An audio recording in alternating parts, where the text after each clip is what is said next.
Well, like every Sunday morning, well, Governor David Paterson, who has common sense and talks about New York City, New York State, the country, the world.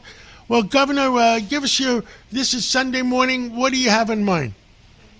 Well, on Katz and Cosby, Monday to Friday at 5 o'clock, we've been talking about the Democratic Party, where the Democratic Party is going. And, it's a very important issue to talk about because a lot of Democrats, and particularly just in the past few days, James Carville has really started to look at the situation the way you've looked at it, John, and I guess the way I've looked at it for some time, which is that the Democratic Party is going through an insurgence. Now, I will say this. I don't think the insurgence is quite as bad as other people do. Remember, during the Vietnam War, and there was a long time ago, they didn't have, nightly talk shows and politics shows and that kind of thing. But in 1968... Johnny Carson, that was the only good show you could watch at that hour. In 1968, Hubert Humphrey was considered an easy winner against President Nixon, but President Nixon kept up a campaign where he not only talked about Hubert Humphrey, but he talked about the party. And the next thing you know, 1969, he was sworn in as president, and again in 1973.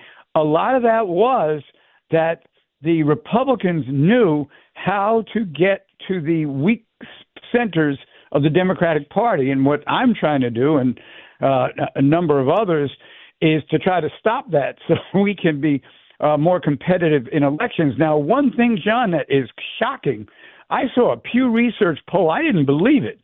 And it was Democrats, their support or non-support of President Trump right now. It was 76% negative, 5% positive. Now, that might be the case if that's just the issue, President Trump, but that doesn't mean that 76% is all going to stick together unless a candidate against Trump reflects their values. And that's something to watch as time goes on. So I went and looked at some of the other polling services, and that statistic is pretty consistent. So I just think right now that we Democrats have got to start organizing quietly, not, having to be melodramatic right now because there's still time. This is the midterms. There's a whole another 2 years before the presidential election. So what I'm saying is the house is on fire, but there is hope. Understood. Sunday morning, what else would you like to talk about? Well, I think it's kind of interesting just in right here around New York that there is a gubernatorial race, and Bruce Blakeman was on the program Thursday night and did a very good accounting of himself. But I think that Kathy Hochul will win that race. And the reason I feel that way is that in New York, I think that the party preference is going to face the Democrat. And I think that had Blakeman actually moved a little more to the middle where he usually is, I think he would have had a better chance. But I'm pretty sure that Kathy Hochul will get a second term as governor. Right now, I would say you're more right than wrong. I think that it does favor the Democrat, and Kathy Hochul is the favorite in this. And look, whatever happens happens in November. Now, let me ask you an additional question.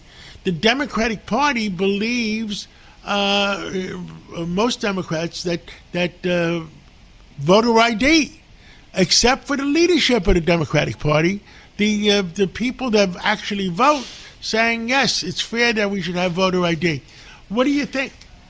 I think exactly the way you think, John. There's so many things. You can't go to different places without showing certain identification. If you get a driver's license and then you go and do something else, they want to see your driver's license. You have to do certain things in this country right now to be able to establish your citizenship, and also the fact that you've been a citizen. It's not that hard for people when to go out and register to vote. So that now you don't have to vote, but when you register to vote, you're putting yourself on the rolls.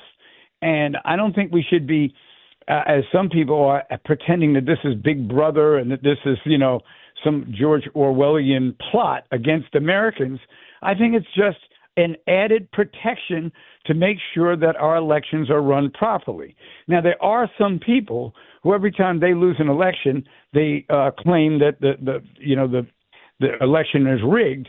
But the reality is that 90%, 99% of the time, the elections are fair and are conducted properly. And I also think that in those situations, the real winner will win based on how many people voted for them. I agree with you 110%, Governor David Paterson. Thank you for John, I was trying to get to 115 this week. Well, I agree with you 115%. Okay, thank you for next week. Thank you for your common sense, and we'll talk again real soon. Take care.